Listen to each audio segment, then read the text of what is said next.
Ada beberapa pertanyaan di DM sosmed Bosman yang meminta dijelaskan apakah New Mind anti IKN, pemindahan ibu kota baru. Kita jawab, kita jelaskan dulu apa yang New Mind maksud dengan pembangunan dan kemajuan atau growth bagi New Mind. Dengan menjelaskan hal ini akan menjawab langsung anti pemindahan ibu kota baru atau tidak para New Mind itu. Ingat sahabat, membangun itu belum tentu membuat growth, namun membuat pertumbuhan pasti salah satunya dengan cara membangun. Nah lu, mulai bingung ketika kata-kata dibolak-balik seperti kemahiran filsuf Brother Rocky Gerung yang berucap terkadang membuat logika lawan bicara menjadi mengiyakan karena nggak ngerti atau karena lemot otaknya belum berpikir sudah diterjang logika baru berikutnya olehnya. Begini kita menjelaskan tentang pendapat New Mind di dalam membangun. Sungguh beda sekali antara membangun dengan membuat pertumbuhan.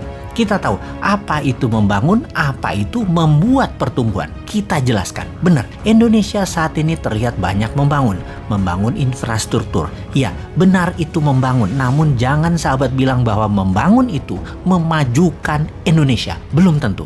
Sahabat, pasti sampai informasi ini ada yang komentar, gila nih Bosman, tujuan membangun infrastruktur kan untuk kemajuan ekonomi.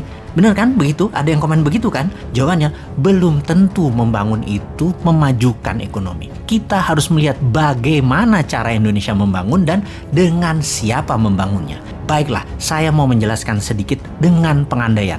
Jika dalam rumah tangga, katakan kamu memiliki penghasilan 10 juta satu bulan, lalu kamu memutuskan membuat kamar tambahan dan ingin membeli satu kendaraan lagi atau satu mobil lagi untuk kebutuhan keluarga. Kamu menggunakan kartu kredit atau meminjam ke bank. Intinya kamu memakai uang orang lain. Apa yang kamu lakukan dengan pendapatan tetap kamu tadi? Kamu ternyata hanya bisa membayar cicilan yang 10 juta tadi. Pokoknya kamu tidak bisa bayar. Kamu berharap kamar tadi yang kamu sewakan, kosannya atau mobil tadi yang nanti akan diusahakan ke Grab Car Online misalnya, atau Car Online Transportation misalnya.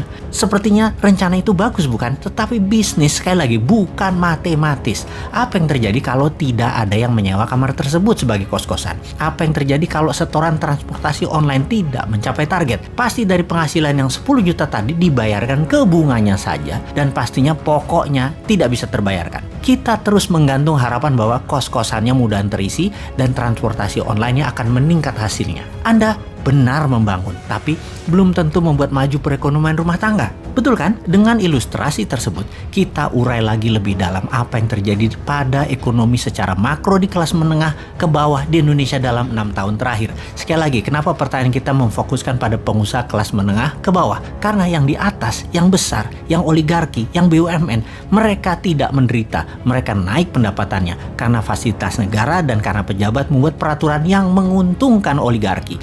Maka kalau digabungkan, ekonominya jadi besar, jadi naik. Dan dengan menggabungkan ekonomi menengah dan kecil, sungguh jadi terlihat naik. Sekali lagi, jadi terlihat naik. Tapi kalau kita fokus pada ekonomi mikro, kelas menengah ke bawah, jomplang pada turun secara bernegara. Bayangkan dalam 7 tahun terakhir, angka pertumbuhan kredit turun begitu tajam di Indonesia. Ini membuat sulit bisnis berkembang dengan cepat. Bank biasanya belasan persen per tahun tumbuhnya dalam penyaluran kredit. Alias kalau tahun lalu 1 triliun bank kasih kredit, tahun ini harus naik 1,15 triliun. 1 triliun itu adalah pengandaian ya. Dan sejak tahun 2014, tumbuh kredit di Indonesia di tahun tersebut adalah 11,58%. Lalu tahun depannya, tahun 2015, tumbuhnya 10,44%. Mulai turun tuh. Di tahun 2016 tumbuh 7,87%. Di tahun 2017 tumbuhnya hanya 4,18%. Oke, baiknya saya nggak mau teruskan yang 2018, 2019, 2020, bahkan 2021. Asli, saya nggak mau teruskan. Malu. Sekarang kita gabungkan informasi dari awal hingga informasi terakhir yang barusan. Sungguh, keberhasilan membangun terbukti tidak menunjukkan kemajuan seperti apa yang dilakukan selama ini, yaitu membangun infrastruktur jalanan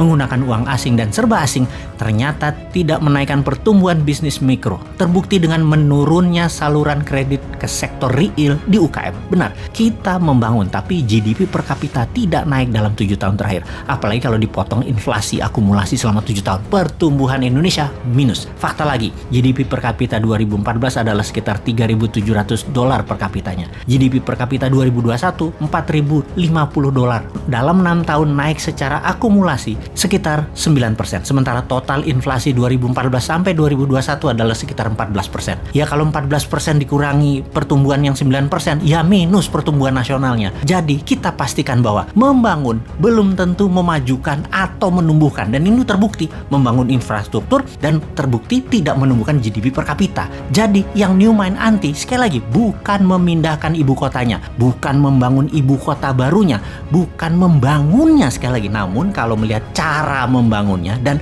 dengan siapa membangunnya, maka dapat dipastikan secara ekonomi makro dan mikro, pertumbuhan yang dirasakan ke masyarakat penduduk Indonesia ke depannya pasti hasilnya akan sama, yaitu tidak menumbuhkan apa-apa. Jadi tantangan New Mind dilontarkan ke tim IKM adalah buktikan uang 1.000 triliun rupiah yang akan digelontorkan dalam 5 tahun ke depan membangun IKN akan menumbuhkan GDP per kapita Indonesia ke $10.000 per tahunnya. Lalu kalau New Mind sekarang ditanya, jawabannya oleh New Mind bagaimana? Fokusnya New Mind adalah pertumbuhan ke $1.000 per kapita pendapatan rakyat Indonesia, dengan salah satunya adalah membangun ibu kota baru yang seperti titik. Rahasia dong, nanti 2024 kita buka.